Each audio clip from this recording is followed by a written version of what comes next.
Connaissez-vous la légende des chutes de Tsamba Magoti à Fugamu et l'histoire de son brouillard enivrant à la tombée de la nuit? Ok, voyageons ensemble au sud du Gabon. Le scepticisme m'a conduit vers un chemin de non-retour. Et aujourd'hui, je suis retenue par des chaînes invisibles qui m'empêchent de partir. Si seulement j'avais écouté Manfumbi ce soir-là, je ne serais jamais sortie dans les rues de Fugamu. Je suis Mathias, jeune Français, amoureux d'aventure.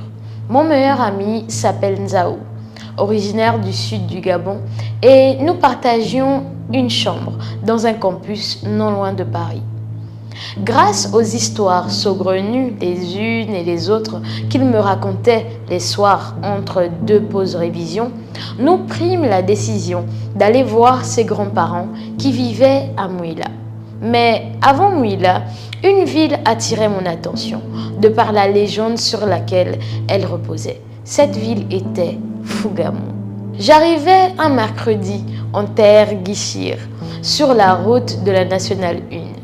La verdure des plaines et le ciel qui a l'air si proche de nos têtes berçaient le trajet des visiteurs courageux que nous étions. Derrière le pick-up blanc de notre guide touristique Rémi, qui, après Mouila, décidait de nous accompagner passer 2 jours dans l'une des villes les plus charmantes du sud du Gabon. Nous arrivâmes de nuit à l'auberge de Tsamba Magoti. J'étais surpris que cette ville soit si silencieuse, alors qu'il n'était que 20 heures. Mais le sommeil ne se fit pas attendre. Au petit matin, mon seul enthousiasme était d'aller contempler les chutes de l'impératrice, à 5 km en aval de la ville. J'en avais tellement entendu parler et les légendes autour de ce site m'attiraient encore plus. D'ailleurs, je me demandais si le nom des chutes était valorisant pour les populations, car l'impératrice dont il s'agissait, c'est Eugénie de Montijo, épouse de Napoléon III. Alors, pourquoi diable Paul du Chahut a baptisé ce site avec le nom d'une étrangère? Bref, mieux j'avance. Alors, j'arpentais les rues poussiéreuses en tenue de sport, en compagnie de Manfumbi, cousin de Nzao. Ah Mathias, ici, ce n'est pas chez les Blancs. Les chutes d'eau que tu vas voir là sont vivantes. Elles écoutent, elles savent quand tu n'es pas un fils de la contrée, me dit Manfumbi. Mais, disais-je, c'est un site naturel, il n'appartient à personne, sinon au monde. Mais ton histoire ne m'empêchera pas de piquer une tête, disais-je en riant.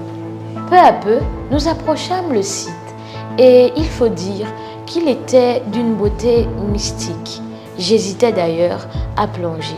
Chez nous, Mathias, Furuma est tiré du verbe rufuruma, qui peut se traduire en français par couvrir, envelopper ou encore entourer.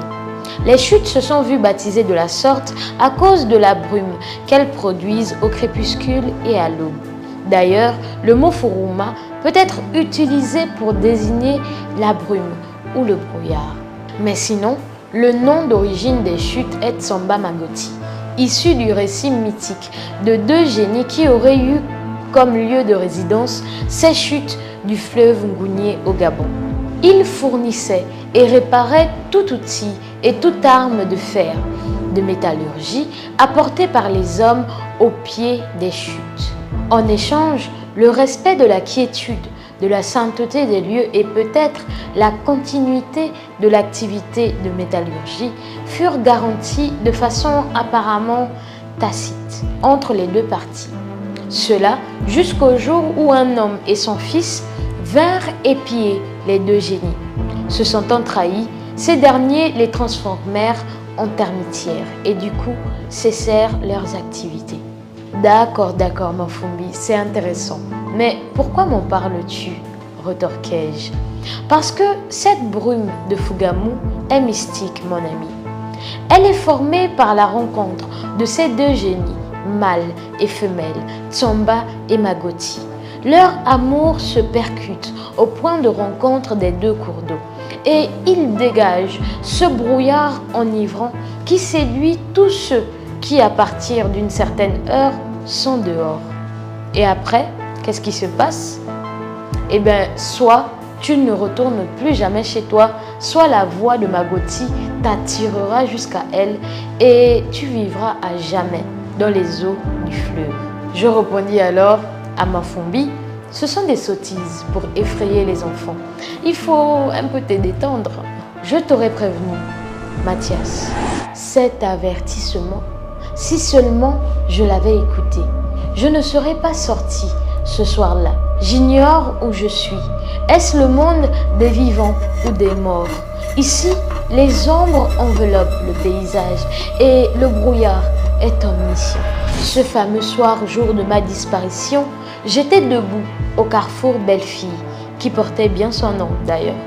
Car une créature aux formes voluptueuses et à la démarche gracieuse captiva mon regard et par extension mon âme, car je me mis à la suivre en me laissant guider par son parfum d'amandes boisées. Cette quête d'une inconnue d'origine Nzebi, Guichir ou Pounou devint alors une quête sans fin vers les forêts sombres, brumeuses qui bornent Fougamou.